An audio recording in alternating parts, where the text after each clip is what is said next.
Yeah, I'm straight.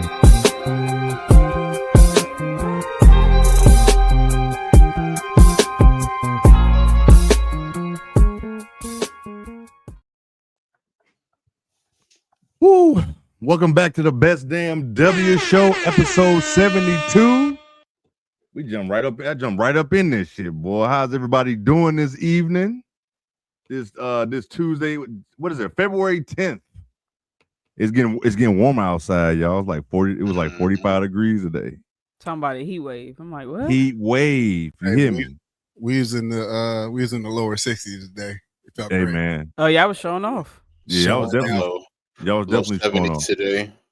Yeah. Got the shorts out. Yeah. I did see some 60s for the weekend, but I know that's gonna be short lived because it's February. But hey, I take it. I take all that shit though.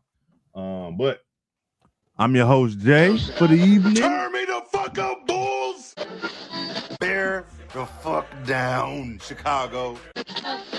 My boy Esquire. He's basically my You got so much for me, boy. I'm gonna have to give you a since baseball season on, I'm gonna give you a Cubs one, Wiley. I'm gonna give you a Cubs one too. I'm pretty sure I'll make sure I find it. You're gonna get it real soon. You're gonna get that. I forgot that I must have accidentally clicked onto Twitch, and now we getting scores in the chat for games. Good job. But there's that. But I got my brothers and sisters with me. I got my brother Nick Andre in the building. Man, how you doing today?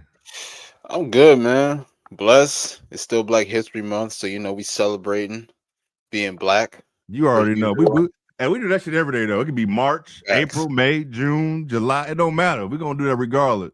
I feel great. And on top of that, I'm learning some new. So I follow this page on Instagram. Like, they've been posting Black History stuff. So I've been learning a lot of stuff and all that. Like, I found out a black woman actually invented the caller ID. I didn't even know that. That's what's up. I didn't know that shit either. I like learning. It's so much stuff that we don't even know, and I'm glad. By design. Yeah, for sure. We got a Black History, museum here. A lot of people don't even know we got that shit here, but I try to get there as much as possible. They just got a grant from the state of Illinois for some upgrades. Like they gave them like $500,000 to add some stuff to upgrade and shit like that. So I'm glad to see that. I try to get there as much as possible because it's for free. And then like they just ask like donations and shit like that when you go type thing. But yeah, I try to. I always learn new things when I go there as well. But I got my sister with me as well. Lois in the building. You know what the fuck going on? I never heard Wiley laughing in that clip before. That was funny. Or was that you in the background, Wiley? No, I was crying laughing. That's what I thought. Okay. Loba, how you do? I know how you feel, Loba. How you doing though? I'm black and I'm blessed, man. I know. I'm black and I'm blessed, especially on this beautiful month. Black History Day is every day for me and mine. Because we are the originators of this racist ass country now. But we are the culture. We are though. I had a shirt that used to say, they like our culture, but they don't like us. Right. They don't.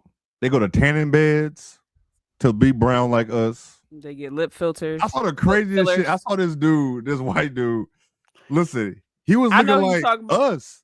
He was looking like us. You talking about that white guy with the wearing the chains? And, man, he had his, everything tapered. His hat.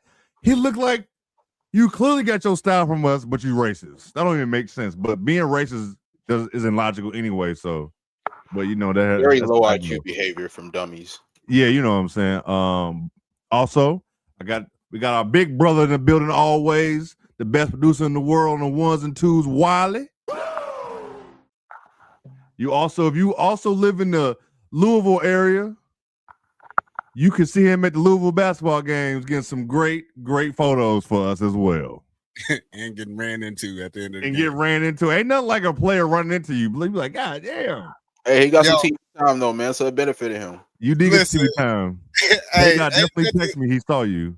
Ain't nothing like seeing the player coming and you have to think of a million things all at once. Oh shit, they coming my way. Oh shit, I need to protect my camera. Oh shit, let me fuck them up. Yes. You gotta think about all that shit for sure. I'm looking in the chat. I see Jalen. I see BB. I see Antoine. What's happening? J Dub. What's going on, everybody? Man, I hope y'all had a good weekend. I know probably everybody was if you didn't watch the Super Bowl, you probably looked at the Super Bowl halftime show. Hope y'all enjoyed it. I enjoyed the Super Bowl. I like defense. That was a hater watch for me. It was a hate watch was going on, and it was successful for me to end the season. I enjoy Bad Bunny. I am a Bad Bunny fan. He is always in my top 5 listens every year when I do my Spotify recap. This is really yeah. that is kind of surprising, ain't it, Lo? His last album was in my top 3 listens for the year. Yeah, I listen to Bad Bunny a lot. It's funny because like before this, I've actually never heard of a Bad Bunny song at all, but I was still vibing. Listen. The only Bad Bunny song I know is that one that he got with Cardi. I like it like that. Yeah. Oh, yeah. That's literally the only one I know. He got some shit. If you just put his album on, you be like, damn, that shit hard. You may not know what the fuck he talking about. Like Rand know a little bit of Spanish, so she be telling me what he be saying sometimes. I forget. I be like, hey, I don't know, but I be vibing though. But we got a good show for y'all. Also, make sure y'all scan the QR code right next to Nick right there. Get all our socials everywhere. Please like and subscribe everywhere on Apple, Spotify, wherever you listen, watch, YouTube, all that. YouTube up, please. Yes, please hit up you. Please, if you're not subscribed to YouTube, do that now. No matter where you listening or no matter where you're watching right now, go to YouTube and like the video, please. It helps us out in the algorithm for sure. What's in the Bears? That's still in Illinois. That's all I care about. Halftime was cool. The way they set it up, yeah, really fire. I really don't even know what Bad Bunny is saying to vibe. That's it. Hey, you just gotta vibe out. Hey, that's all you gotta do. I was vibing to it Sunday. I didn't know a damn word. I didn't know a song or nothing. Zero. Like you just go to the beat. Just go to the beat. That's it. That's what happens when you have. That's what happens when you have rhythm. A lot of motherfuckers got rhythm. Yes. That's why y'all can't vibe. Yes. I was gonna say, but isn't it crazy when you think about it that caused so much of an uproar? Like, you know what I'm saying? Like uproar. Like people are mad. Y'all really that right? This man is American, and it just goes to show how dumb people are because y'all don't even know that Puerto Rico is an American territory. Like I'm confused. Like y'all are not smart. People are idiots. I think I just, you know what? I will say this. I will say that I have a love-hate relationship for Twitter, and particularly out of all the apps that I'm on, because I get to see people's thoughts, and I don't know if that's always a good thing in real time. But like, it makes me realize how privileged I am to just have smart friends. You know what I'm saying? Like, yeah, because when I read some of this stuff, I'm like, oh my gosh, like I really cannot fathom that people are just that uneducated. And I shouldn't laugh because it's really not funny, it's sad. But Twitter is a place that has really showed me that like I'm very privileged because all of my friends have a master's degree or higher. And so when I'm in these spaces and I'm talking to them, like it's completely different than majority of the world. And when you see the like just how ignorant the majority of the world is, it's pretty sad. Like he is an American. Like, what is the issue? But they're on the news talking about this. We had the Epstein files come out, and it wasn't that big of an uproar. Hello, people read that shit and went on about their day. Hello, went about their day. I'm telling you, 8-year-olds getting raped by the people running the government. But guess what? They don't care. They mad about somebody singing Spanish at halftime. Who gives a fuck? When y'all love Cinco de Mayo, ain't gonna be getting that tequila. Lord, y'all love that shit. Oh my! Think about that. You damn right about that. Please. Yeah. Be fucking up them street tacos. They are. Let me tell you something. Nobody love Bad Bunny more than frat white boys. Is that so? That is so. Don't let nobody fool you. They love him. Like they come on. They be trying to act crazy, man. Like man, they love. It's just all dumb. And then when we saw clips of that other stupid shit that was going on, that shit looked so dry. And just no way you was enjoying Kid Rock and whoever else that was over there. And what's so funny about Kid Rock, he wanted to be like us back in the day. Like he really wanted to be like us.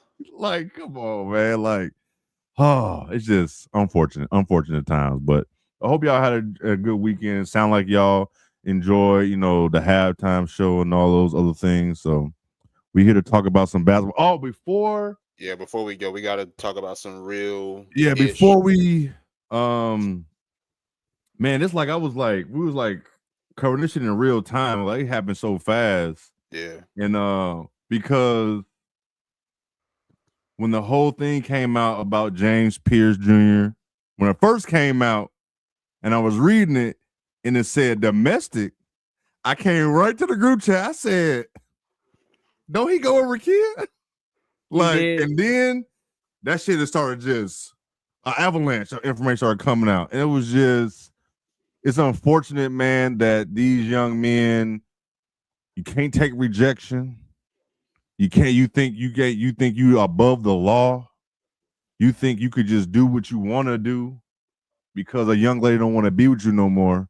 And we did our own investigating ourselves, like, amongst ourselves, and hearing things and putting two and two together about different stuff. It felt like this shit been going on for a while, and I'm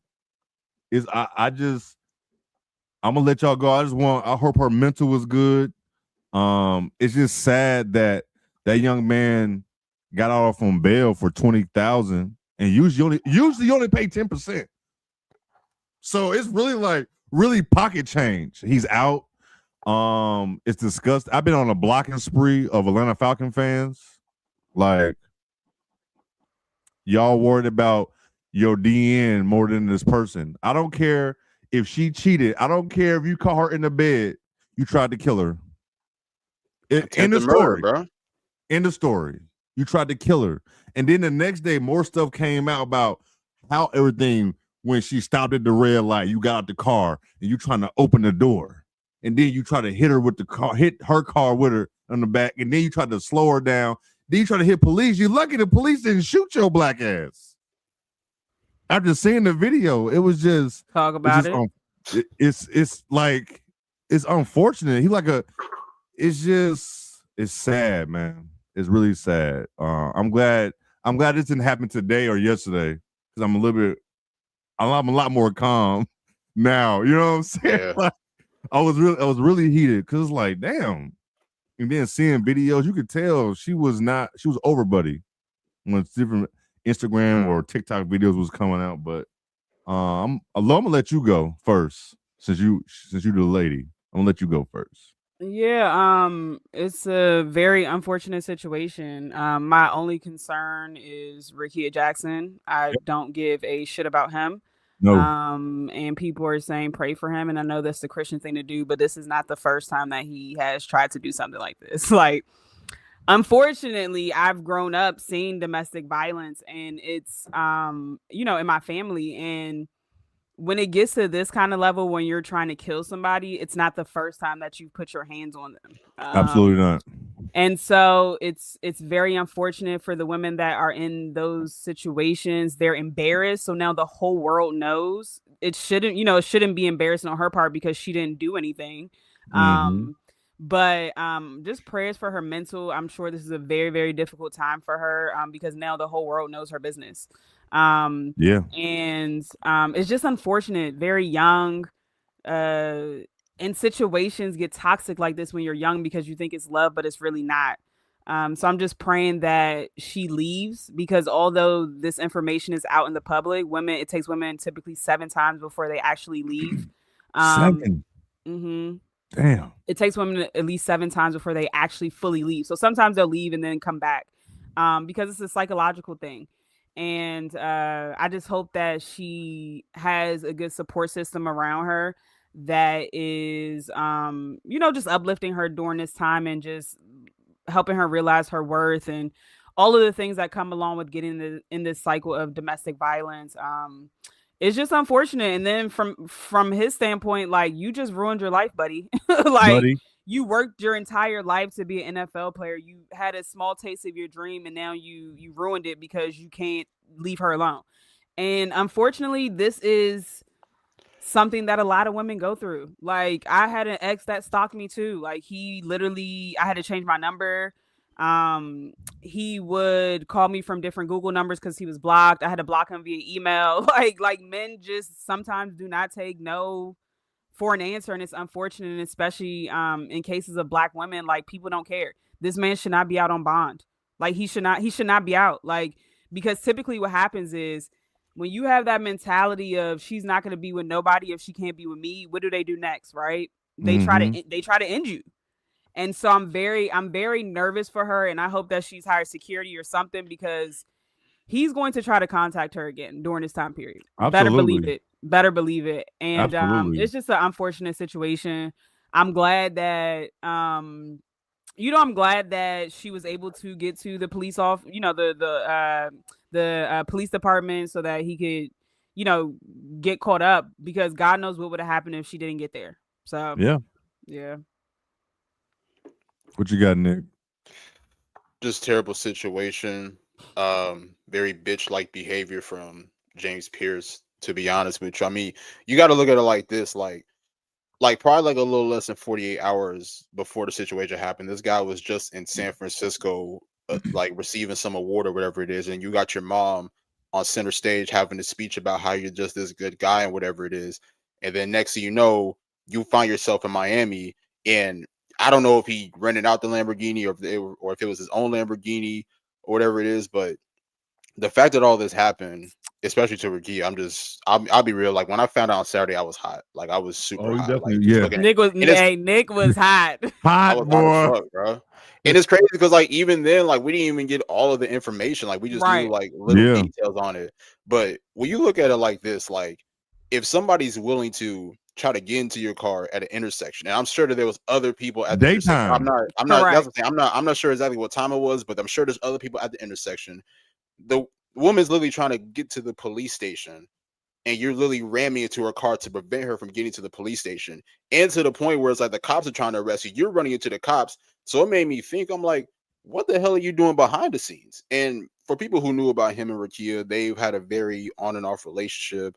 And then of course I've heard other things about him, from college teammates and stuff like that, saying that, he's this crazy guy. He's always had issues coming in. That's why he fell in the draft. Like, he's a crazy guy. He's very short-tempered and this and that. Like, so I really do hope that Rakia is done after this. Apparently she was done already. She had already blocked his number and everything, but hopefully this should automatically be the last straw, because her life is literally in danger at this point. Like, and it's to the point where it's like she's caught off guard with you literally following her. She has no idea about it. Like, that's just the most craziest shit ever. Like, and for most men out there, like, it's okay to just take the L and move on. Like, just take the L. Y'all were together for 3 years on and off. It didn't work out. You still 22 years old, dog. Like, you still got the rest of your life ahead of you. And I get it. Sometimes you feel like this is the only thing that's available to you. But bro, like, it's just best to move on. Like, especially when you're worth millions of dollars like that, and you have a whole future ahead of you. I mean, I don't really watch much NFL like that, but apparently he had a really good rookie season, and a lot of Falcons fans were in love with him, saying that, hey, he has a bright future ahead of him. I mean, that shit is right now in jeopardy, if not over, if you ask me. So, I mean, my thoughts are with Rakia. If you ask me, I think that she should probably just miss the rest of the season. I don't think there's a reason to even come back at this point. And I just hope that she can just figure out how to get past this, because I'm sure this was very traumatic for her.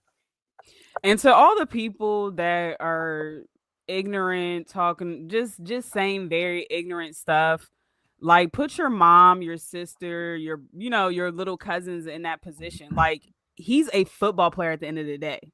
You guys will be fine, because guess what? The Falcons still fucking suck, whether he's there or not. Yeah. Okay. So please stop saying, oh, well, what did she do? No, it's never an excuse. It's never. I don't give a shit what she did. Never. Like, I literally could not care less what she did. That is never an excuse for you to put your hands on a woman, period. Who the fuck raised y'all? Like, to think that this is okay. Like, let me come slap your mom and then tell me what you feel. No, that ass is never. Domestic violence is never anything to joke around about. Either way, women shouldn't put their hands on men either. Period.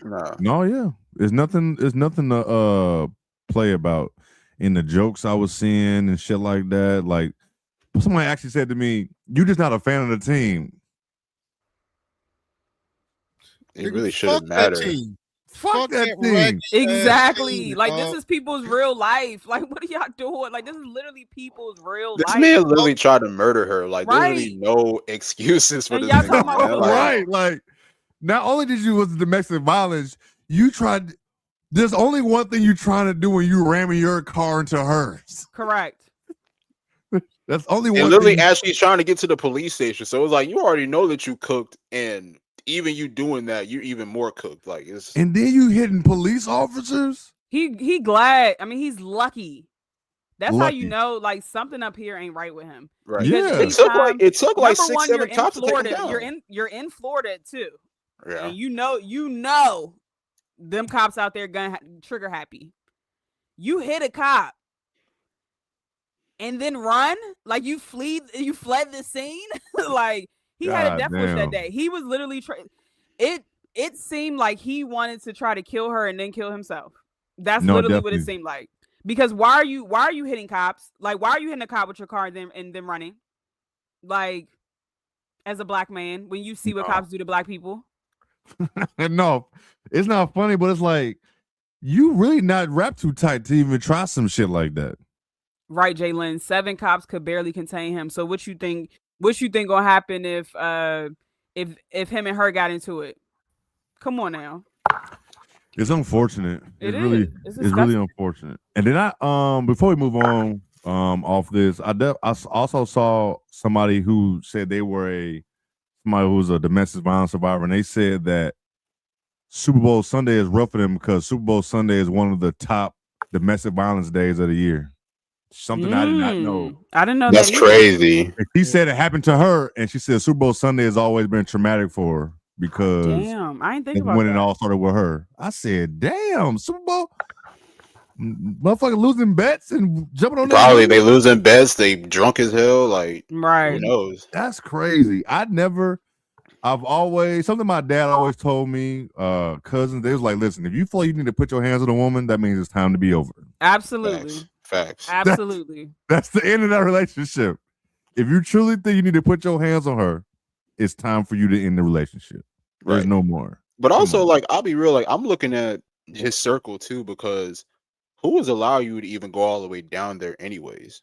Like, you know what I'm saying? How'd you get down there? Did you get your own ticket, get a flight down there? Did you happen to drive down there? Like, who was around his circle that did not prevent him from going down there? So the thing is, it's hard though too, because when you're the one that's making money for your family, people ain't gonna check you. They just not. And that's the issue. They kind of, when you're paying your parents' bills and your homeboys stuff, like they're like your entourage. They're not really saying nothing for real. They're along for the ride. And you could be lying about shit right there, just on him doing everything on his own, not telling nobody nothing. Just he already had it set in his mind that he was going to go do this, and just went with the plan. Mm-hmm. That's what I'm thinking. It's so much. It's just, but yeah, F Buddy. He should still be in jail. Oh, 1,000%. 20,000. I hope he never has another restless night in his life. You know what I'm saying? Like, that's like pocket change for him. 20,000. That's like easily. 20,000 to him is like $20 to us. Yeah. It might be like $5 to us. 20,000 is probably like $5 to us. It was definitely planned on his part. He said, "When this NFL honors shit is over with, I'm taking my ass down." I'm sure he tried to calculate all that shit. I'm definitely going down there. I mean, cause he know where she at. So you know what I'm saying. So yeah, prayers up though, man. Prayers for Rakia. Yeah, definitely pray for her for sure. Definitely pray for her. Hey, like I said, it's like this probably shows so much that was going on through the W season. We talking about what's wrong with Rakia? What's wrong with her? What's wrong? Yeah, that's the thing, because a lot of people, they started connecting the dots, like, because she had missed like 2-3 weeks early in last season, like due to personal. They was trying to say she was pregnant. Remember that shit? Mm-hmm. I think I remember that shit. Yeah, and I think that was around the time too where she had announced that she was single as well. So yes, yeah. If he, but even but you know what's crazy too? Like, I went back because obviously videos have been surfacing. Like, I went back and I watched that clip of him at the NFL draft, and she was there. And I'll be real, like, as crazy as it is, she looked uncomfortable then too. He did how he grabbed her too. Like, yeah, then you saw her like rubbing on, like, yeah, she was like rubbing on his leg and stuff like that. Like, she looked uncomfortable to me. It's interesting because I didn't know who he was. I just randomly remember the clip of them circulating like when it happened, And in that moment, like this was before it even happened, I was like, something looked weird. Like just how they're because body language tells a lot. Mhm. Her body language looked off, almost like she didn't want to be on the camera. He wasn't hugging him. Yeah, it was just a very they were next to weird each other, but they were interaction. distant at the same time. Yeah. Mm-hmm. It definitely felt weird then, and now you start connecting things. Sometimes some things just don't just start happening. Yeah, that shit been going. By the time we know about it, that shit been going on. Absolutely. Because it usually doesn't start with something grandiose or something that big. You know what I'm saying? Like it's like, oh, I'm a slapper or I'm a pusher, and then it's okay, I'm gonna try to kill her now. You know what I'm saying? For real. Oh my God, yeah. No, it don't just start like you don't just wake up one day, I'm gonna ram my car into her and try to kill her. No, like he's definitely put his hands on her before. Period. Like, come on. 1000%. I mean, it's literally if you learn about it in psychology, like it's literally it's the story that we always hear. Like it always starts off with a push or a slap first, and they say, "I'm sorry, I'm never gonna do it again," and then it just progresses. So it's really unfortunate.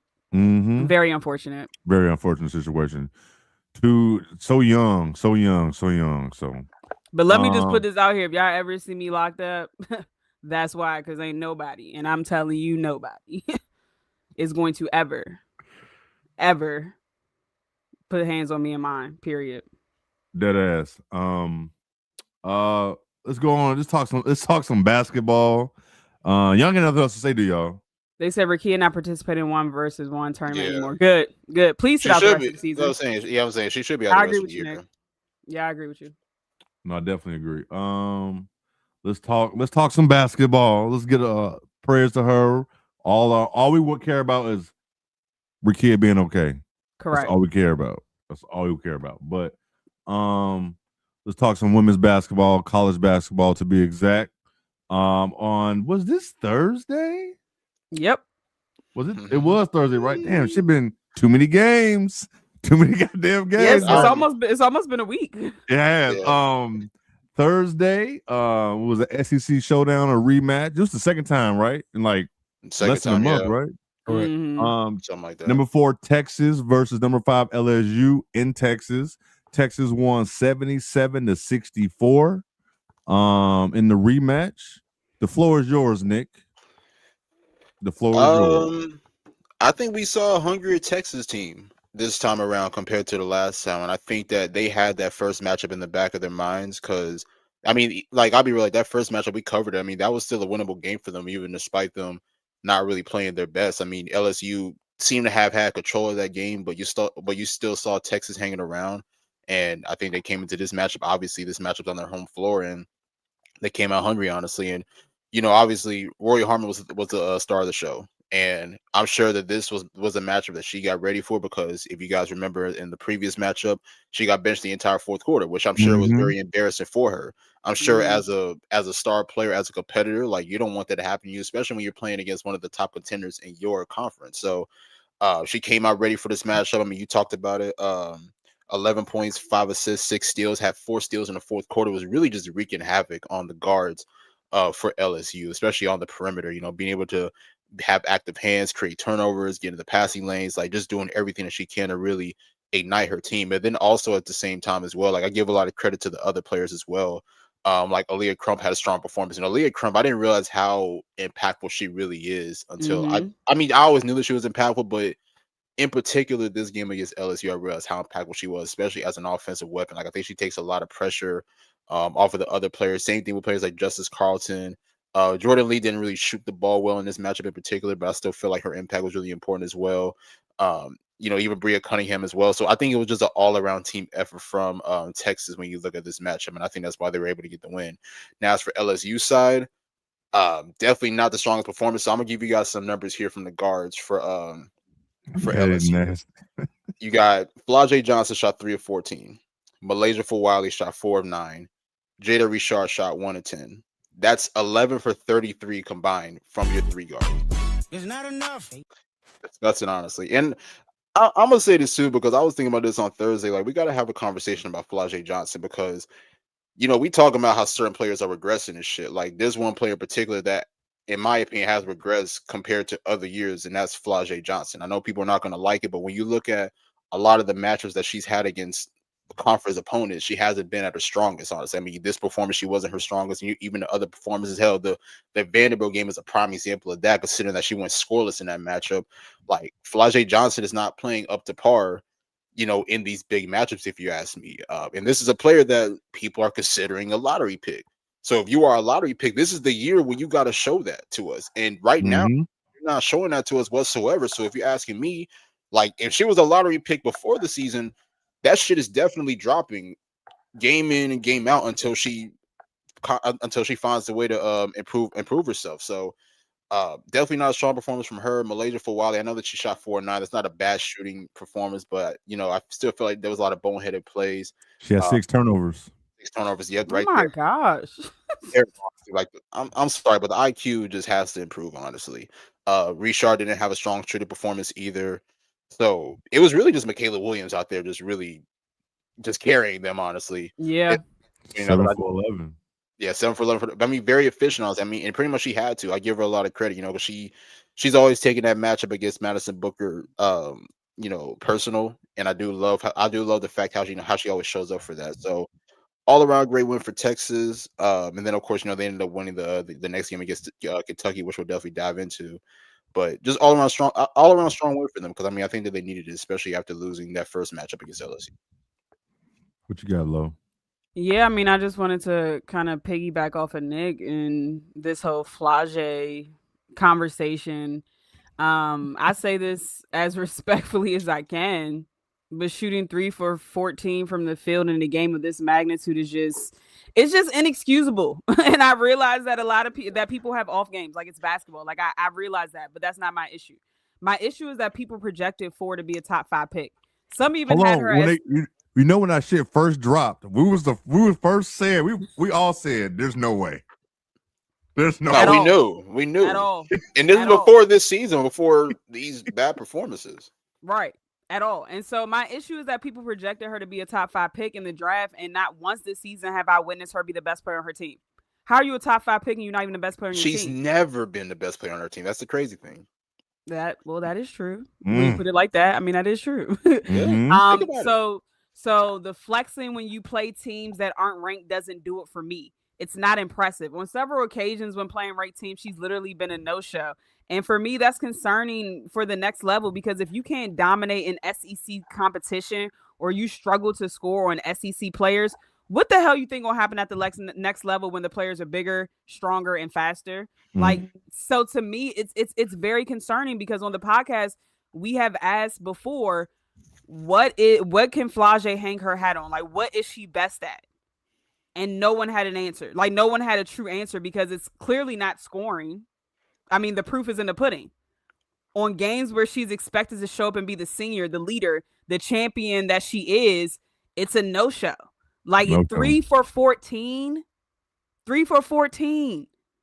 But you flexing on Auburn and whatever teams that you played at, that's not ranked. It was Georgia, but we got to put some respect. Georgia, right. At that time, Georgia wasn't ranked, so yeah, they weren't. Like, so, but aside from her, I agree with you also, Nick, in terms of Michaela just being the bright spot with LSU's team on Thursday. My issue with that is, number one, she had 5 turnovers. Clean that up. But number 2 is you shot 11 times. It's not enough. It's not. When you see that your team is struggling and no one else is scoring, like 7 for 11, great efficiency. I love it. But when you see that your team is not scoring the basketball, having difficulty getting into half court sets, and the offense was stagnant, when you see that, that's when you take over. I don't care if you shot. I don't care if you like. I wanted to see her shoot at least 18 times, 17 to 18 times. 11 is just not enough. That's a good number. 11 is just simply not enough. And I know that LSU basketball, they share the ball, but when the shot isn't going in, that's when you take over. And those are the type of players that I enjoy watching basketball. Hence why I'm a Juju fan, right? But I think the 2 things that kind of stuck out to this game outside of the personnel are the fact that Texas shot the 3 ball better than LSU. And LSU takes a lot of threes. They did not shoot the ball well from long distance. Texas actually shot the ball 50%, and Aaliyah Crump actually had 2 of their 4. I know they don't take a lot of threes because that's not their game, but she had 2 of their 4 3-pointers. And I think that she had I think they had 8 total. Did they have 8 total for the game? Who you talking about? For Texas. Texas Yeah, 4-8. Yeah, 4-8. They're 4-8. Okay, and I think she had like 2. I think she had 2 of those. So I like the freshman because she comes in and she spaces the floor. We all know that Texas likes to get to the rim. They like to play in the post, and they're not really a huge threat outside of Jordan Lee. They're not really a huge threat long distance wise. Mm-hmm. And I think Aaliyah Crump comes in. She changes that.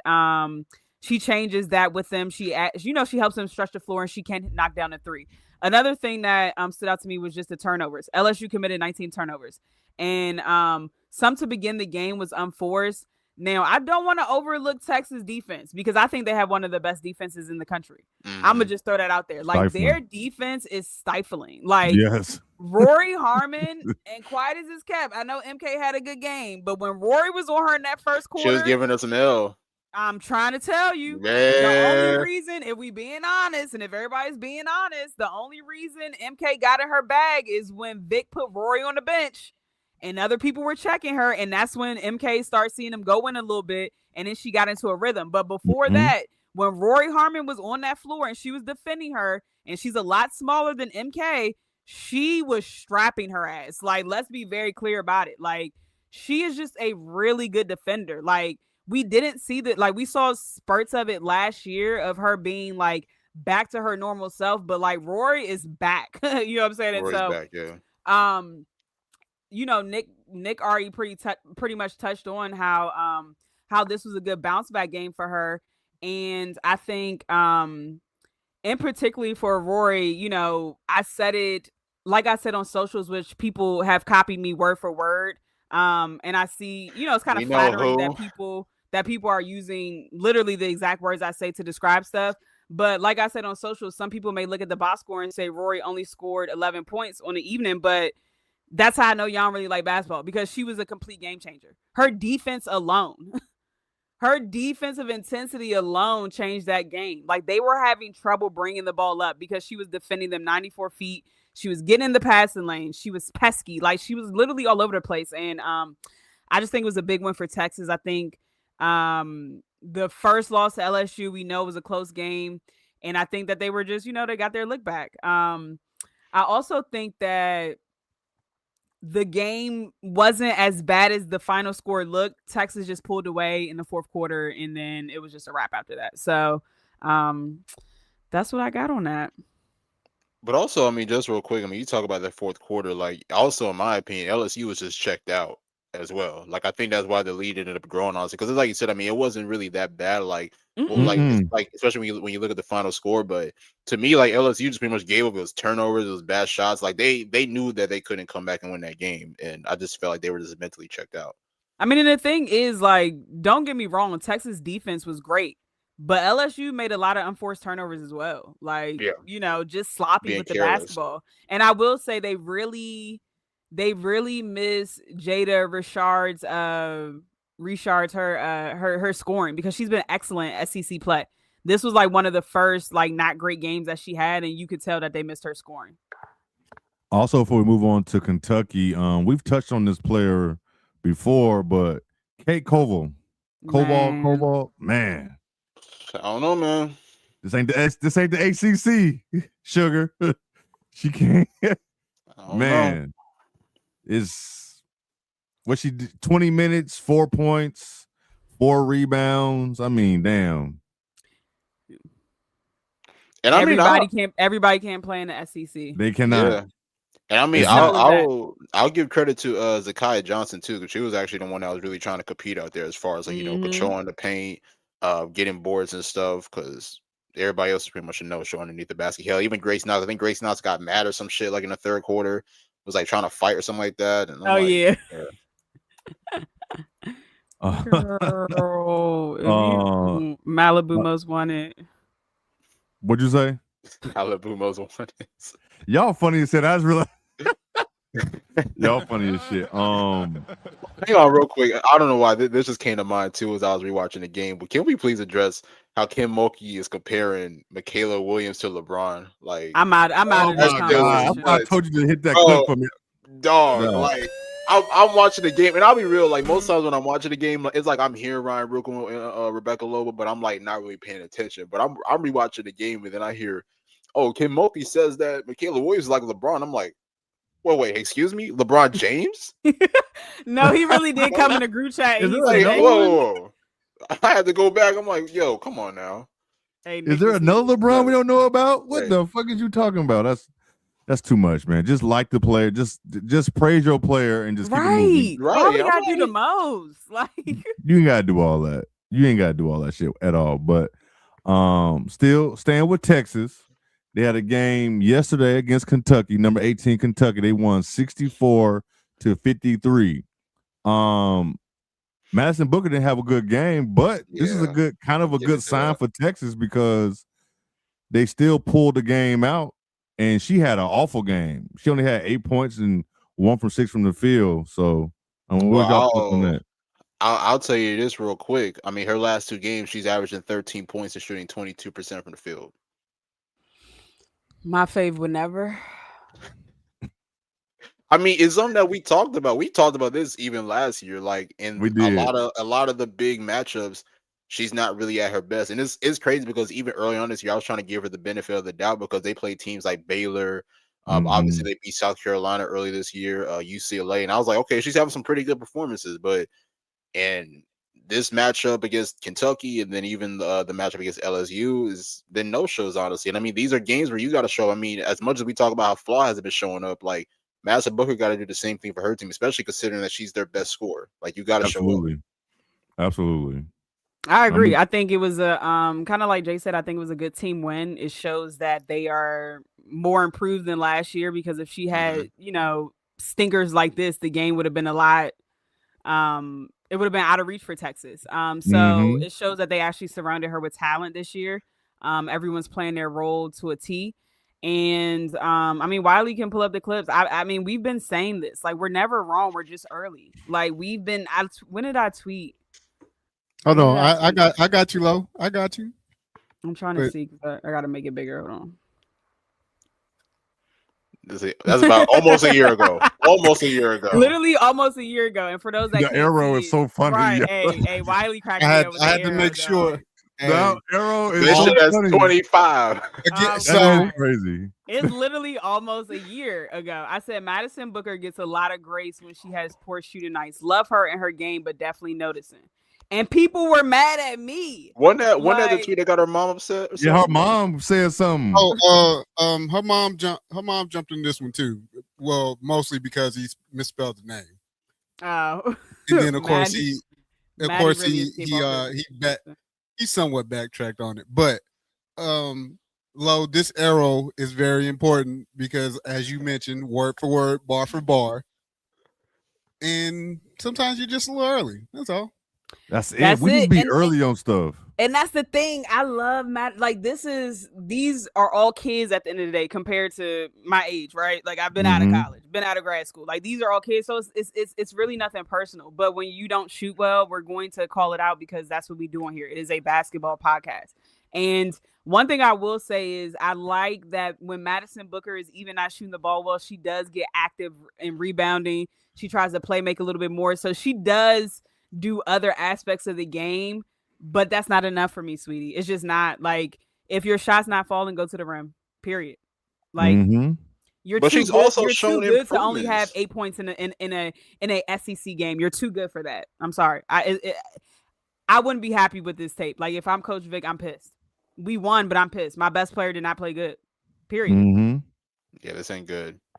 And and that's the thing too, because I've been feeling like she's shown improvements, like not even just scoring, but in other areas of her game as well. Like her playmaking has been really incredible this season. Like if the ball ain't going to the basket, find other opportunities for other players. Because here's the thing, even when you're not shooting the ball well, like you're still drawing attention from the defense just because you're that lethal of a scorer. Correct. So what she is on the block, she's automatically going to draw help. So that's going to leave somebody open, whether it's around the rim or around the perimeter. Like, so you got to think about that as an all-around basketball player. Like, hey, if my shot's not falling, how can I keep my team in rhythm? How can I keep our team more effective? So that's just something that you got to think about as an all-around player. And I think that that's something that she's still gonna have to like really improve upon.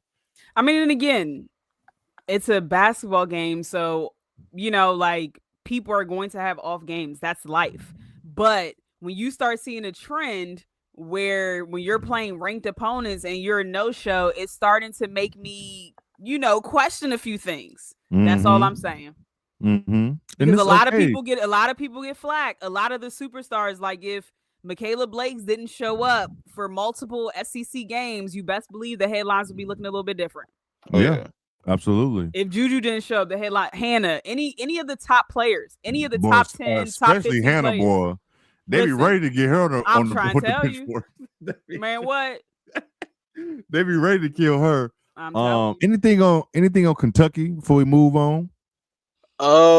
They've been very inconsistent in conference play. I said it even in the group chat yesterday, but I think also as well just because Tioni Kia missed a good amount of time. I guess she had like an arm injury, an elbow injury, or something like that. Because I saw she had like a elbow sleeve on her arm. Yeah, something like that. Yeah, so it's been really hard for them to really find a rhythm, but I think they'll be all right though. I mean, I think obviously in this game against Texas, it wasn't the best. Obviously it's something that they wanted to come out upon, but let's see if they could finish conference play on a strong note, because I feel like depending on how they finish conference play, that'll really help them going into the conference tournament. So we'll see. Absolutely. Texas looking like they are finding a way in the SEC. Like they, because when Texas came in, Oklahoma, it's like everybody question is, man, this ain't the Big 12. Are y'all gonna be able to last? Right. Are you gonna be able to compete in this league? Because it's not just an easy league just to be coming over to. In any sport for the SEC. The SEC just in general is just a hard ass conference in general. But Vic's still complaining. He is. I saw him complain about playing on Sundays, and I'm like, you're like, what? That's the day. I mean, I was gonna say, like, what did you think you signed up for? Right. And he's been in the SEC before, right? Because he's been at Mississippi State. Yeah. It's just weird. I don't understand. But between Texas, Vic and Kenny Brooks, they always complain about something. They do. People hate Kenny Brooks. But they've been hating Kenny Brooks for some years now. Yeah, for real. But Texas look like they holding their own for real. Like they are here. So it's good to see. Nick, who you got winning the SEC tournament? Oh, why you put me on a spot like this? I was actually thinking too, like, I think this year the SEC has probably been the most competitive it's been in some time now. Now I think about it, at least definitely compared to last year. I mean, you got Texas, you got Vanderbilt, you got South Carolina, you got Oklahoma. Like you got a lot of legitimate. Kentucky's in there too. Yeah, Kentucky too. I don't know if we want to throw Alabama in there or not. Alabama's good, but I don't know if they're on that same tier. But you got a lot of competitive teams, honestly, that could really take the SEC title. South Carolina. South Carolina. I mentioned South Carolina. Tennessee as well, even though Tennessee's been kind of up and down. Yeah. Damn. They got a lot of ranked teams.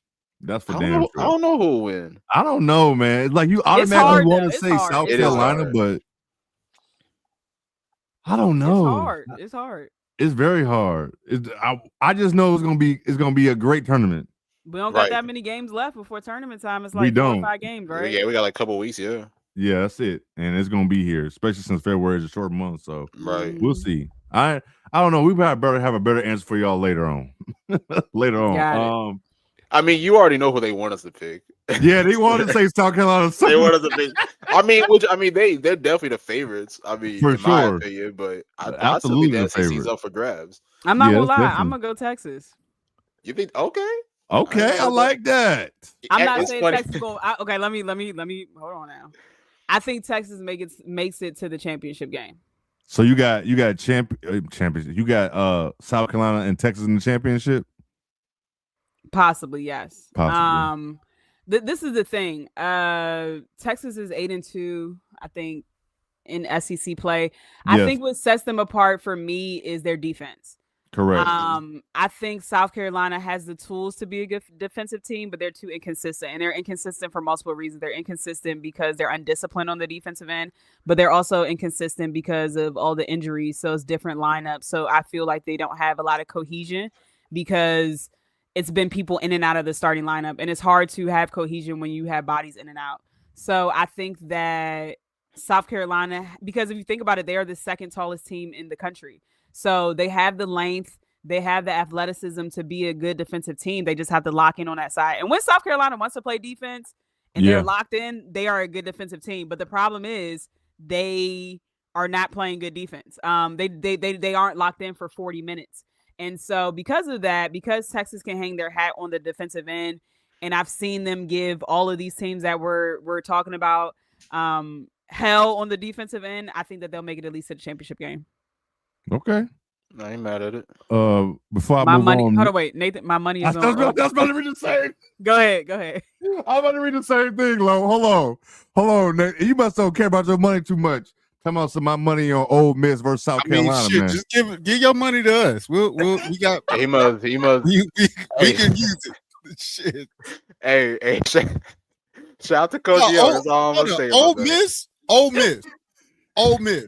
I just watched that's- Ole Miss lose to Alabama over the weekend. This past few days. Ole Miss. I can't do that yet. It is crazy because they just beat Vanderbilt last week or the week Exactly. before. Yeah. Ole Miss is kind of similar to Kentucky for me. They're very inconsistent. Yeah, I can't put my money on them on Ole Miss. I would put like Ole Miss, Kentucky, and Alabama probably in that same tier. Yeah. Probably like a bottom tier below everybody else, and maybe Tennessee too. Maybe Tennessee. You got $5. Y'all funny.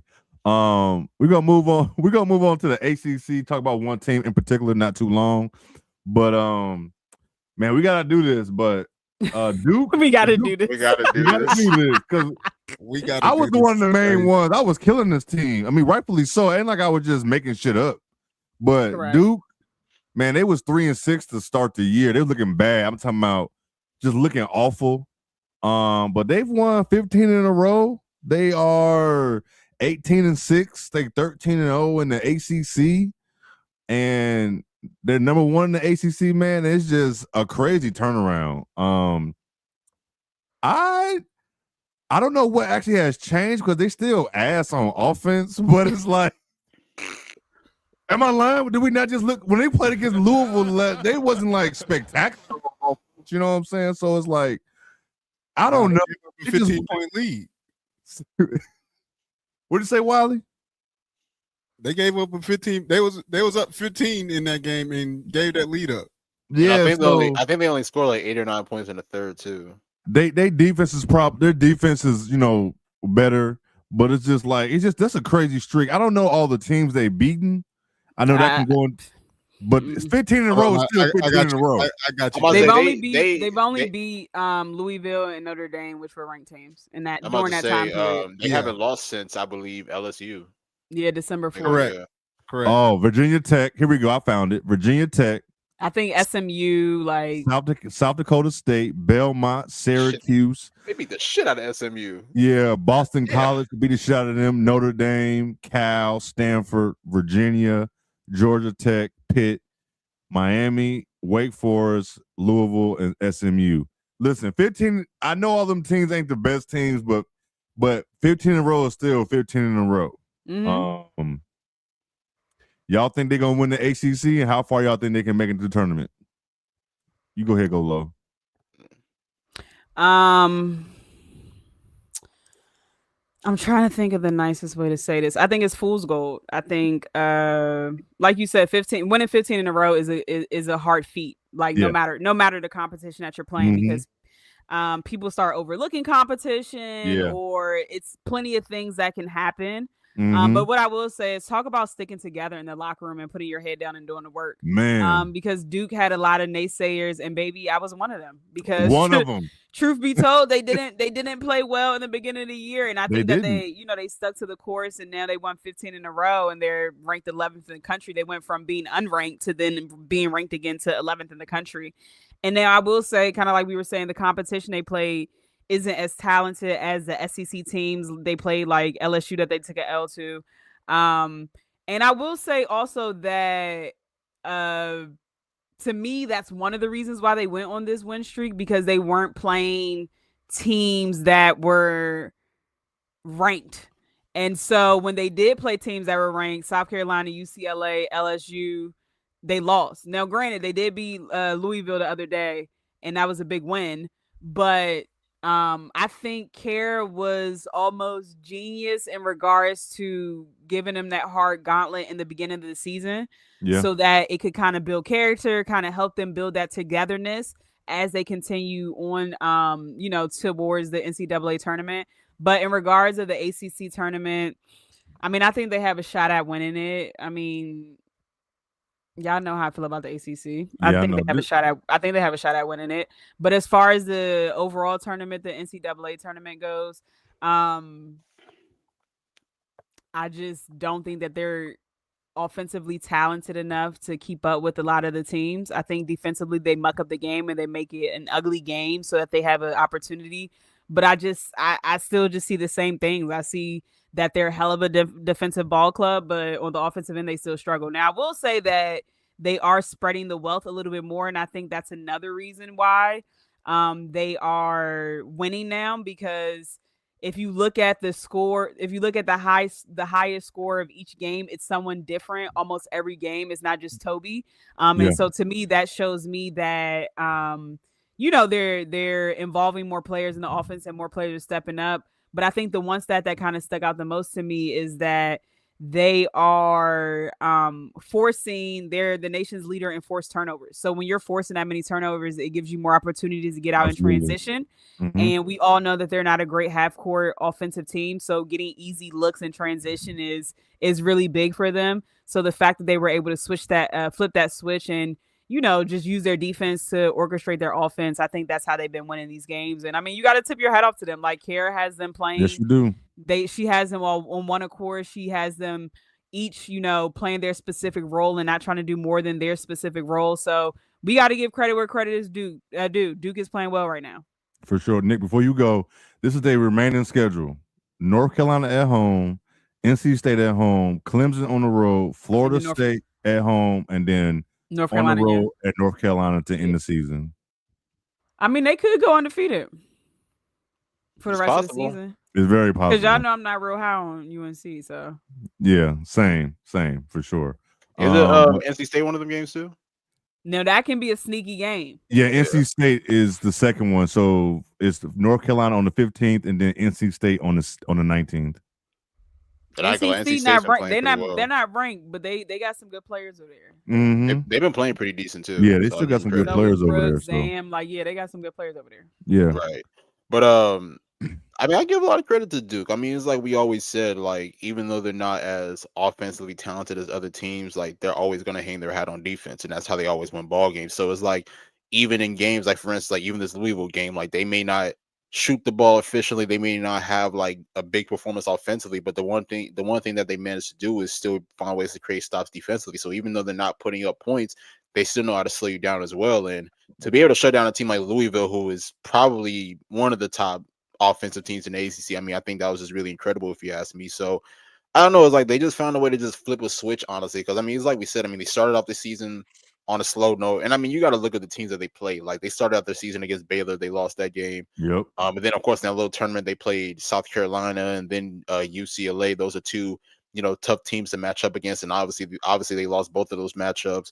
Then of course LSU came to their hometown, and then they ended up losing that one. So their start to the season wasn't great, but then they were also playing high level teams as well. But somehow, some way, once they go into conference play, a switch happens. And I mean, people got to remember as well, this is the team that won the ACC title last year. So even though they did lose some key pieces like Alucia Conwa, Reagan Richardson, and a couple other players, like, they still know how to compete at that ACC level. So we saw them start out the conference play winning against Notre Dame, and then of course winning obviously this matchup against Louisville, but then other teams as well. Like, they beat SMU by 60 on Sunday. Hell, they held SMU to like 36 points in that matchup, which is just flat incredible. But I think we're starting to see a lot of other players step up as well. Like, I mean, we talk about Toby Fournier. Like, Toby Fournier is one that, like, we've been begging Kara to, like, allow her to, like, get going offensively. And I think, when I watched that Louisville game, I saw her go to work early. You know what I'm saying? Facing up, attacking the basket, even on the defensive end, being able to switch on the smaller guards, being able to hold their own. So,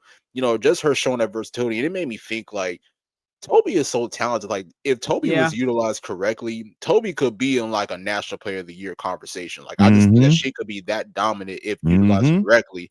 Now, would it happen at Duke? I don't know if it would actually happen at Duke, because obviously Duke is a team they play more by committee. And look, I mean, at the end of the day, that's just the way that Kara wants to play. Kara, I mean, it's been her formula for success, and I mean, it's been working thus far. I mean, hell, she just got her team to the Elite Eight last year. Yeah. But I'll be real, like, I still think that the ACC is still up for grabs as far as Duke possibly repeating. I mean, it's crazy because we probably wouldn't have said that to begin the season, especially with how slow they started. But when you talk about just how much they have improved, I mean, not even just Toby Fournier, like Taina Mears continue to just, be able to control the offense with her playmaking and scoring. Other players like Riley Nelson has been able to come into her own. Ariana Robinson, even Jaden Donovan before she had gotten hurt. Ashton Jackson, even though she hasn't shot the ball well all season, I do love her defense, and I love how she's been able to play make as well.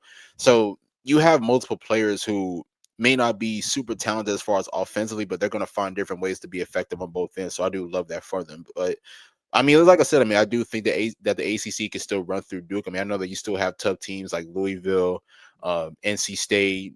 North Carolina is also not a great offensive team, but they still hang their head on defense as well. So I think ACC tournament is going to be really interesting, come next month, honestly, because they can really go any way. I'm with you. Before we move on from them, is the Sweet 16 they ceiling?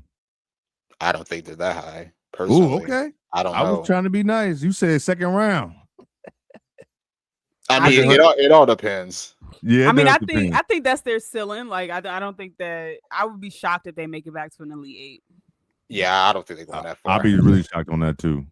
So I don't know if they'll make it to the Sweet 16. Of course, it all depends on the side of the bracket they're on, but absolutely. I think that's a ceiling for sure. Like, I don't foresee that. All right. But yeah. Shout also, out to I want to say this really quickly. I agree with everything Nick said, especially about Toby, and I'm excited to see her when she gets into the W, because I think that we'll see a whole new player. Like, I think that she has so much untapped potential that we haven't seen yet, because she plays in this particular system. Yes. And so I'm excited to see her play, in the WNBA and be able to actually utilize and showcase her abilities. Absolutely. Shout out to Duke.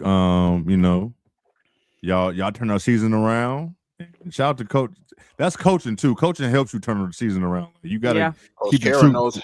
Coach Kara knows talent, man. Coach Kara knows when to play players and when to not play players. Oh God! Oh boy! No, I feel that shade. I feel that shade tree over there. I know what's going on there. On to pro basketball, man. We're gonna talk about a little bit of Unrivaled. Unrivaled over the weekend. We had Phantom go 2-0 over the weekend. They beat Vinyl and Mist. They beat Mist 83-71, and they beat Vinyl 76-73. Some standout players. We had AB. We had 33 points and 16 boards. That's a big girl game right there, boy. Kelsey Plum was in her Birkenaz low say. Hey, she had a little step through. Oh my God! What? Yeah, had Ray looking. Hey, had Ray looking crazy. I said, damn, okay. She had 30 points. Hey, teammate, you gonna have to see me after that. You can't have me on national TV looking like that, brother. I swear. Hive beat Breeze 70-68. I believe that was on Friday. And man, ever since I was talking crazy about Hive, but they made me eat a little bit. They've been scoring a little bit as well. So, but they've been trying. They've been trying. We had a trade over the weekend. I forgot all about that. I was just looking like, damn, that shit happened. But what y'all thoughts about these games over the weekend? And then we talk about the 1-on-1 tournament. I'm not gonna lie. I really like AB and KP together. Yeah, they a mean duo. I'm not gonna lie. I kind of want to see it in the WNBA. I mean, they are really good together. Like, they have like instant chemistry almost. Mm-hmm. You know what I'm saying? And so I think I tweeted about it a couple of weeks ago. I'm not going to talk long on it, but I tweeted about it a couple of weeks ago where I said, if we have a WNBA season next year, Aaliyah Boston will be the second best big in the WNBA. And I think she's showcasing that now. Aaliyah has expanded her game. She's comfortable shooting the three now. We know that she's a great playmaker.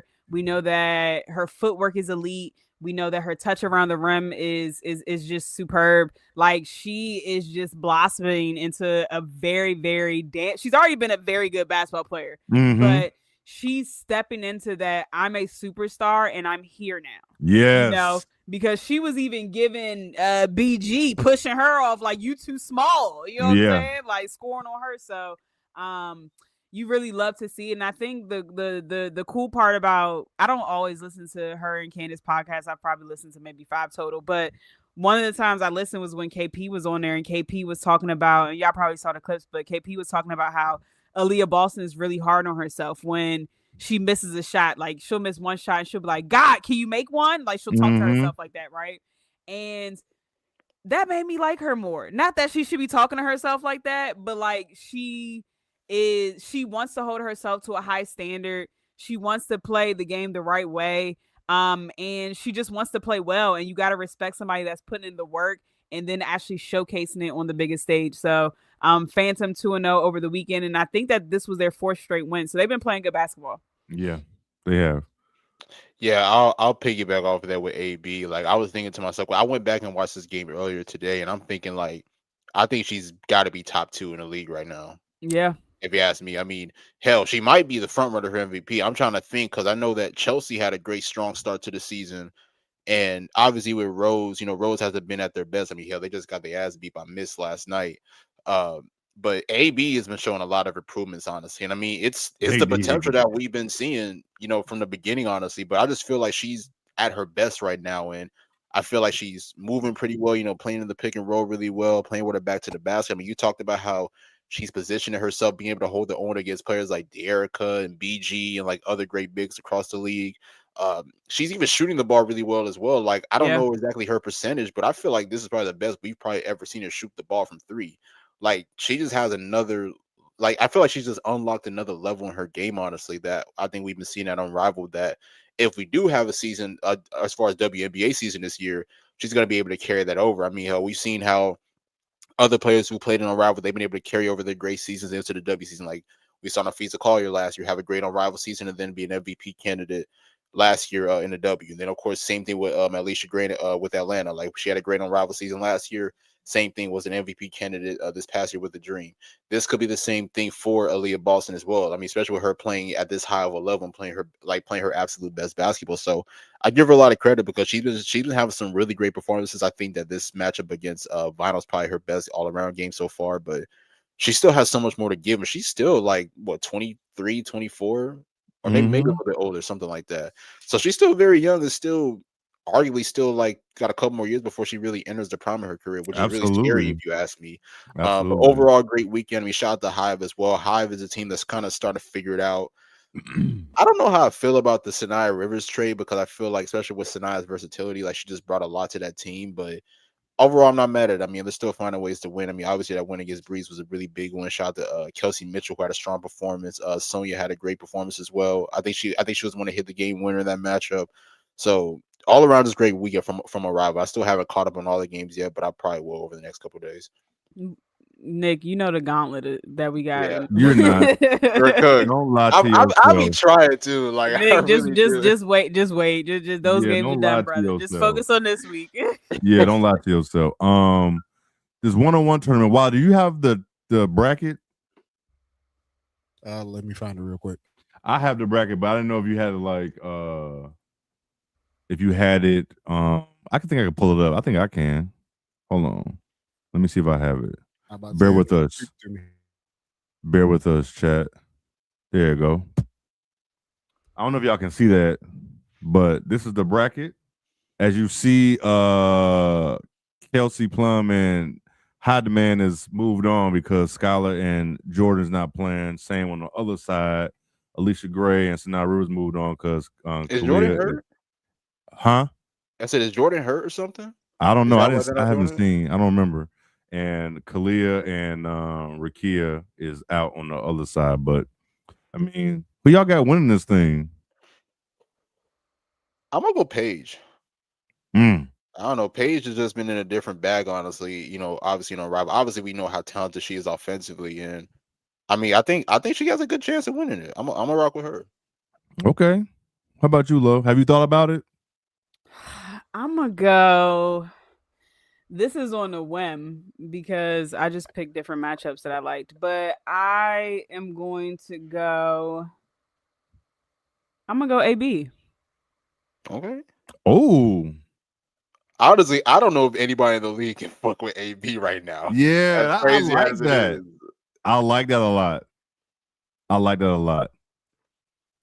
You know what? I like both of y'all picks, man. The tough part is gonna be AB and Stewie. That's gonna be a hell of a game. Shit, Aaliyah Edwards beat Stewie last year. I mean, that's true, but Stewie was also injured. Let's I will get that knee was kind of busted. Was also injured, but yeah. I like both of y'all picks badly, man. Who you going, Jay? Damn, I like that AB pick. I ain't gonna hold you. I like that. AB is a strong pick. I mean, said his pick is Aaliyah, but his sleeper is Marina. Marina's not a bad pick either. Who her first round matchup? Her first round is Sonya. Marina. I don't know. Sonya not gonna be an easy. It's not gonna be an easy one. That's not gonna be easy. I like Kelsey Mitchell. Okay. Is she gonna have Rachel Banner in hell? Yeah, I ain't gonna lie. Like that's kind of a given right there for Kelsey. She about to bust her ass. Oh man, I feel for Kate Martin. She gotta go with Paige in the first round. Getting cooked. That's tough. That's a tough matchup for sure. Yeah, I ain't gonna lie. De'Erica Shakira might be something. I'm excited about that one too. Oh, it's gonna be some. That's gonna be physical. Yeah, it's gonna be physical. It's gonna be some shit talking. This is gonna be for sure. Low key, Isaiah James and Jackie Young. Yep. I like that matchup. Jackie's so strong though. I'm gonna still go Jackie in that one. The thing is, Isaiah can score the basketball. She's just an athlete, right? But her strength ain't where Jackie's strength is. Not yet. But it should be a good matchup. It should be a good matchup. But honestly, that second round with Paige and Enrique is gonna be something too. Something else. Oh, you automatically saying she gonna beat Brittany? Yeah, I think so. I can go with that. Chelsea and Tosh is gonna be. That's gonna be interesting. I mean, she can't score. Yeah, I need my point guard to get her juice back. Yeah, for sure. She can't, dog. If she lose that in the first round, they'll be talking so much shit on the timeline about Chelsea if that happens. But I mean, Tosh is an elite defender, so it's right. It could happen. I wouldn't be like it wouldn't shock me if it did. No, because she can defend and she can put the ball in the basket. So it's not like she's somebody who can defend and just can't score at all. Right. So he can score. Yeah, the trash talking. This is the one thing I love. The trash talking in some of these matchups is going to be amazing. So I wish they was mic'd up. Yeah. I do too. That would be elite. Yeah. I'm definitely going to be locked in on this. I haven't been locked on every game, but this one-on-one shit is different. Hey, on the real, like I don't know. I mean, one more season. Yeah, facts. But I don't know if this is considered an upset because of like the seeding. But I'm gonna pick Dom over Leah Edwards. Well, I was gonna ask. That was my next. I looked at that matchup too, but I wasn't. I'm going Dom, man. I think Dom going. Hey, you know how I feel about Damo. I'm gonna ride with you. I'm gonna ride with you, man. Damo over Leah Edwards. I will say with the trade, I am excited to see Courtney play with Dominique and Cam Brink because Courtney's good in the pick and roll, and I think it gives Paige an opportunity to get off ball some more. And just give her a little bit of a break because she is carrying. I mean, the team is playing well, but she's carrying a lot of that burden. Absolutely. So I think another guard there and somebody that can kind of take the pressure off her always having to bring the ball up. Absolutely. But yeah, this is gonna be fun. Which starts tomorrow, right? 11, 13, and 14. So this is gonna be fun. For those that don't know, the winnings is champion get 200,000, runner up get 50,000, and semifinalists get 25,000.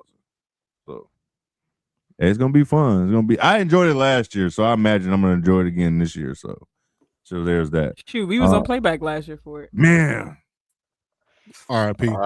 Playback. R.I.P. But all right. Enough of that. It's time for run the break. While let's get it.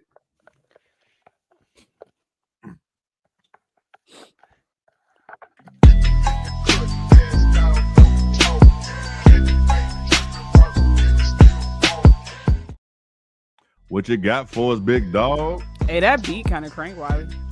It does, don't it? It does. Appreciate it. You know, I try my best, y'all. I be doing my best. We love it. All right, so Alabama beat Ole Miss 64-63. And, immediately after the game, Coach Yo decides to tweet this. I had to post it this way because this tweet has now been deleted. So, she deleted it? Yes. No wonder why I couldn't see it, because I didn't know exactly which tweet you were referring to. Yeah. So in the midst of that, someone responded about the game, and they mentioned about free throws and pretty much kind of broke it down for her, and then she, of course, came back with here. Who gonna read this? I'm proud of my proud of my team, man. We missed 10 free throws, and you just can't miss those on the road. We're excited to get back home after being on the road 9 days. Hope to see our fans show up Thursday at home. Thanks to everyone that came to the game and cheered us on. #NoSteel. That's in her thing. But yeah, I didn't watch the game, so I saw the end of the game. The ref did exactly what they should have done, and that's eat the whistle. They swallowed the whistle, let them play it out, and then on top of that, Coach O, you do not let the ref. You can't. Don't leave the game in the ref's hand. That's pretty much, again, 10 missed free throws. So yeah, you deserve to lose that game. So I thought she was saying robbed, because I went back and watched the last couple of minutes. I thought the play she was saying they were robbed on, it was like maybe 10 seconds to go, and Cody drove it to the basket. She scored, but they called it offensive foul. So I think that's the call that she said that she was trying to argue and say that she was robbed. And I agree. Oh yeah, that's right. That play did. I forgot that play did happen too. Yeah, because they were if that bucket would have counted, they would have won the game. Yeah. You think they should have blew the whistle? I probably would. I don't know. I probably would have. I didn't think it was a charge either because the girl was still moving and Cody tried to literally avoid her. Like she literally tried to step through it to avoid the contact. So I wouldn't have called it. But I think it's corny to come on and say robbed and then delete it. I was going to ask you how you feel about the coach even going to Twitter with shit like that. I don't like it. I don't like that shit. But that's either. her. But like she does that. So yeah. Don't delete it. It's not shocking because win or lose, she's gonna tweet. So I don't have a problem with that. I don't like coaches doing all that, the whole rob thing, because then what does it teach your girls? You know what I'm saying? Like, what is the lesson in that? Because we're teaching them how to be professional players. Yeah. But my thing is, if you are going to tweet it, stand on it. Period. Yeah. That's how I was raised. Mean what you say and say what you mean. Yep. Straight up, no chaser. Period. So yeah, that's the only part that I thought it was kind of corny. Like if you're gonna say it, stand behind it. But then also like you're teaching these women to transition to women, but also to be professionals. And does that mean because you don't agree with a call, you're robbed? You know what I'm saying? Yeah. So, I feel that. Right, because I'm like, coaches can do that for every damn game that they lose. But then they be mad when the players get on Twitter. Absolutely. Right. Real Molly. I just wanted to address this. To call the SEC trash, that's a terrible take. It has been a troll. Ignore. Yeah. What are they saying? Are they saying that because of the refs, or are they just talking about like the whole conference? I hope. I mean, if you're talking about the conference, that's a motherfucking lie. But we'll move on. UConn, they're low managing. They low managing against. Go ahead, my fault. Along with others, sat out against Butler, and they blew the doors off of Butler anyways. Let them rest while you can, man. Shoot, fuck it. I think this is crazy. It is crazy, but hey, we all know what conference they play in. Yeah. It's not surprising, honestly. And we all know that they're like 20 tiers ahead of everybody, respectfully. So, and they're not leaving. I was saying the fact that you miss your best players and they still blew them out. It's a win-win. Can't be mad at it. No, Sarah have been dealing with issues. We get that. I mean, it's towards the end of the year. Everybody's gonna be banged up. Yeah, and on top of that, y'all play like 2 times a week. Like, I get that. I think, to be fair, I think the way that people talk about LSU schedule, people got to start talking about UConn schedule like that. I agree. Yeah. I mean, I'm not saying that they need to leave the Big East because they're never going to leave the Big East. But, I mean, you play who's in front of you. But, I mean, the fact that in the middle of the conference, you can sit your best player and still win by 40. Imagine if she actually played. Like the middle of conference play. Can you imagine if one of the SEC teams did that? Like, didn't it say rest in the report? And then they changed it. Oh, okay. Yeah, man, that shit was rest. Don't be trying to change and that that's shit. Fine. Like that, you know what? It's a privilege to be able to rest your best player in the middle of conference. Stand on it. But as a fan of basketball, I hate it. I do. I definitely feel that. But it's a privilege to be able to do that. But I think that people should start talking about UConn like they do the LSU schedule. That's it. I agree. That's all. And I will also just want to throw this caveat in there as we go to the last segment of Run the Break. But that's one of the reasons why I have Michaela Blakes as my front runner for National Player of the Year. Princess. Alley-oop. I mean, she has a bigger workload. She doesn't have the privilege of sitting out during conference time. I think it's insane that your best player sits out during the conference play and you still win by 40. Like that's insane to me. But I think Sarah Strong is definitely one of the best players in the country. Let's not get it twisted. I love her game. Yeah. She has no real flaws in her game, actually. I absolutely love her game. But when we're talking about National Player of the Year, I personally, and I'm only speaking for me, cannot speak for everybody else. Everybody has their own opinion which they're entitled to. When we're talking about National Player of the Year, I'm looking at the teams that you're playing. I'm looking at how you play against ranked opponents. I'm looking at your workload and how much you have to do in order to allow your team to even get in a position to win. And as we see, Sarah sat down and didn't play, and they still won by 40. So, I mean, I got Michaela Blake as the front runner. Wasn't a few players? Yeah, it was Sarah. It was what's her name? Janae? Was it? I don't know. Don't get me started. I don't know. Oh, Jane O. Alfie or something like that. I think she might have been. I don't know. Maybe. I don't know. But it was a few people sitting out. Yeah. Oh well, we know what it is with Big E, so. And the thing is, I say all this to say I still got UConn as the front runners. Yeah, for sure. We ain't never changed our stance on that. Yeah, they're locked in. They're locked in on all. Like the fact that they could sit Sarah and still win by 40, they locked in. Yeah, we ain't. We just talking about their schedule, but they're gonna do that thing regardless. But what's the final topic, Wiley? The Vandy Princess. Please don't don't jack us for our shit. The Vandy Princess, goddamn it! You know they're going to. We about to hear somebody say this shit by the end of the week. Vanderbilt beat. All right, let me focus. Vanderbilt beat Oklahoma 102-86. Of course, Michaela Blake's 34 points, 4 rebounds, 6 assists, balled out. Aubrey Galvin, she was getting busy too. Yeah, got busy. 30 points, 4 rebounds. Hey, the freshman beat, but it's not just. We got to put some respect on it, Wiley. She shot 66% from the field. Yeah, she missed 5 total shots.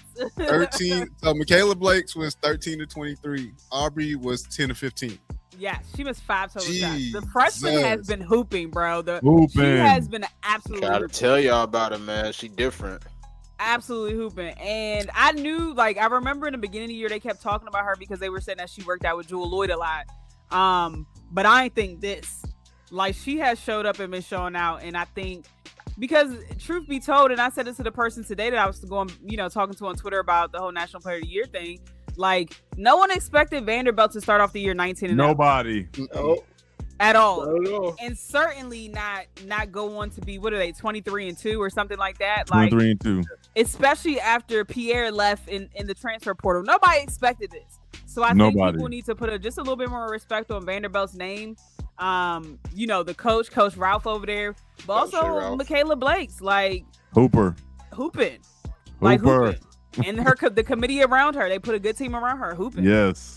I mean, we did just break this down. What was it, last week before? With our who has the best bag, and Michaela Blake she was one of the definitely one of them. Yes, Lord. Now I will say, Aaliyah Chavez's sister. 0 for 11. Yeah, it was bad. But you know what? That's what you get from. That's like the give or take that you have to kind of live with for a high volume shooter like her. Yep. Because even if she don't see it going in, that thing's still flying regardless. Absolutely. Shoot. And I think it was unfortunate because she got into early foul trouble. So that kind of threw off their entire game plan, because as much as everybody says that her decision making is lacking sometimes, they rely heavily on her to play make. They rely heavily on her for scoring production.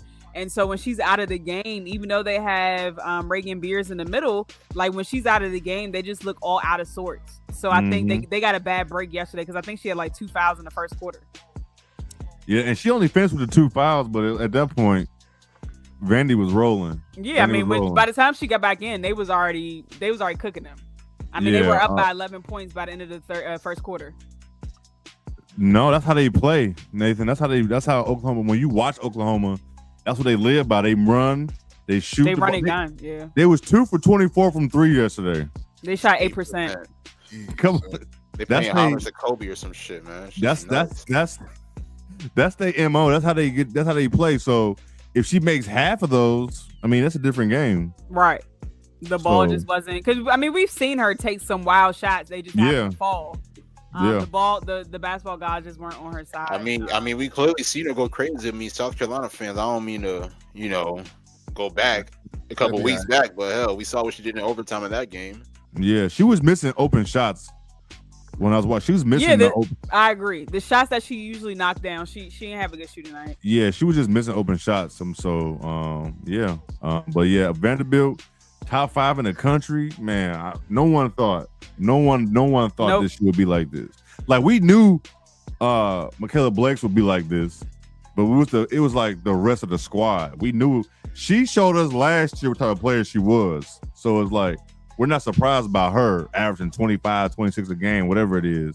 But the rest of the team, we did not expect that shit at all. Tiger they holding their own. They holding their own. So Tiger said Galvin has a case for SEC Freshman of the Year if she keep this up. I think that she definitely has the case, but I'll be real, like, they'll probably still give it to Aaliyah Chavez just because, Galvin, I mean, even though Galvin's had a great year, she's still second notch behind Michaela Blakes, who's been leading the charge. So that might be the reason why. But I mean, I agree with you. I definitely agree. Before we move on to the last segment, this is Vanderbilt's last games. They got Texas, which is on the 12th, Georgia at Georgia, Kentucky at home, Alabama at home, and then Tennessee on the road. Oh my gosh! What were the ones before that? Because they've been playing a couple tough games. Back. It was Oklahoma, Kentucky, Florida, Ole Miss, South Carolina, Auburn, Michigan, and now this is those last. I'm not gonna lie, that's a kind of rough schedule to end the regular season with. Whew. You got Texas at home, which is good, but they still might lose that. Georgia on the road, Kentucky at home, Alabama at home, Tennessee on the road. I mean, those are some tough games, though, man. That's some tough games. Wanted to complain about the damn schedule. Every SEC team look like that, right? That's rough. That's a hell of a schedule, man. That's a hell of a schedule, but shout out to them. All right, while we're ready for our favorite segment to end the evening. Yes, sir. Let's get up out of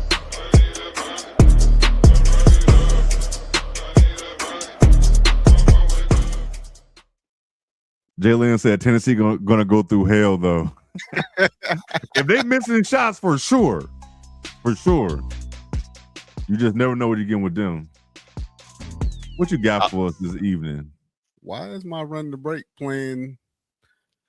Oh, all right. Fucking real quick while Wiley's doing that, Jay, I saw your tweet about about the timeout that Tennessee had, and people were complaining that the coach wasn't there. I'm like, y'all never play basketball, bro. Come on, man. If anything, y'all should have commented on how the team ain't talking to each other. Right. Yeah. That's what you should have been talking about. You know how many coaches they were sitting for like 45 talk their assistants before they go? Especially for a full timeout. Hello. Come on, man. Right. That person said for a whole 45 seconds, yes. That's not even a whole minute. What you talking? Like, that's when the team kind of talks. You know what I'm saying? Like, that's when they talk and figure out what's going on. Yeah. Right. I hate it. Who is this? Is that Beck Allen? Beck Allen. Is that Beck Allen? Yep, that is Beck. Hey, she went to Nordstrom's. Very white lady. I wasn't mad at it. I wasn't mad at it at first until I looked at the denim, 2 different shades. Come on, I hate the 2 different shades. Style. I hate it. I'm gonna give it a 7. I'll go 7 too. Yeah, I'll go 7. I hate the 2 different shades. I hate that. Yeah. I give a 6.5. I might have to drop it now. I'm thinking about it. I might have to go to a 6 because you did that. You're right. The denims don't match. Like, what we doing? Like, why? Low yawning and shit. Y'all know I took that NyQuil. I know. We're gonna get up I out here. took NyQuil and melatonin. Yeah, we had an hour 30, man. Shit, we way past. And you know what? We've been moving pretty fast. We talked about Rakia and old boy for about 25 minutes. That's what tipped us off at. Yeah. Now who is that? From the Woodstock collection. Who is that? That's what's the girl? Alana Smith. Yes. Oh shit, that is her. I'm giving her 5. I only see her in uniforms. I don't know. She's looking like she went to Woodstock in '99. Right. That's what that looked like. Jalen said melatonin and NyQuil. I'm a little bit sick. I'm going 5. I got 5, man. The first 2 women Amish fit is crazy. Come on, man. Jalen, you are wild. I think she's showing too many arms for to be Amish fit. That's true. Hey, I'm not gonna hold y'all. Y'all in the cities that y'all live in, do y'all have an Amish market? Yes, and they got phenomenal furniture. Furniture? They built. I got an Amish place by me. They build the furniture, boy. I just know they got fire fried chicken. What? The Amish market near me. The fried Wait a minute. Chicken, hold on. Fire. Okay, you putting me on. I got to ask about that, but yeah, this conversation just took a turn. Hold up. So it did take fried chicken. Tell me more. I didn't believe it until somebody told me. They was like, bro, you got to go to the Amish. And I'm like, I'm not going to no fucking Amish people for fried chicken. They do. I can confirm that. Damn, I didn't know about the furniture and shit. I didn't know they was making fried chicken like that. Okay. And then furniture be heavy. Heavy because it's real. That should definitely be heavy. That should be heavy as hell, boy. You right. They got breakfast too. Oh, yep, I had God. breakfast there before. I don't know nothing about this shit. This shit crazy. I'm with you. I must try the chicken. Look, my God. Okay. Chelsea with the nah, this ain't it. 2. I don't like the blazer shorts type situation. I don't like that. The socks are pissing me off too, dog. Like, come on. You got the boots on. Yeah. I'll give it a 2. I give it a 3. Yeah. I don't like this at all. Nathan, the dessert is fire. Damn, okay. Damn, -5? That's why they lose? Come on, man. They led you on one tonight, bro. This is why they it looks 3. like a bed set. I'm crying. It does like a silk bed set, like you take the top off. Definitely like your granny's bed set for sure. Absolutely. Or some granny curtains. Yeah. Y'all are wild. She love these like schoolgirl fits. Give it an 8. Look at Nick. Give her that 8. Give it an 8. Yeah, TJ, you definitely gotta get there early. What we got, chat? I'll give 7, 8. Yeah. Yo, look at the legs. Legs is crazy. Always. It's always crazy. Always defined. Hey, so hold on. Back to this Amish food. They run out because it's made fresh. Yeah. Right. Okay. Yeah, they run out. That's why you gotta get there early. Yeah. Because I was they killing the chickens in the back. Supposed to have electricity. Killing the chickens in the back is great. They killing chickens in the back. They getting the eggs fresh. I'm not the donuts, like everything, the donuts, the cookies, like everything. Oh yeah. Let me pull up on I actually them. might go this weekend. I ain't been in like the last 2 years. I might go this weekend. Yeah, let me tell Raina. But you just gotta wake up and the thing is, let me tell Raina, they going immediately.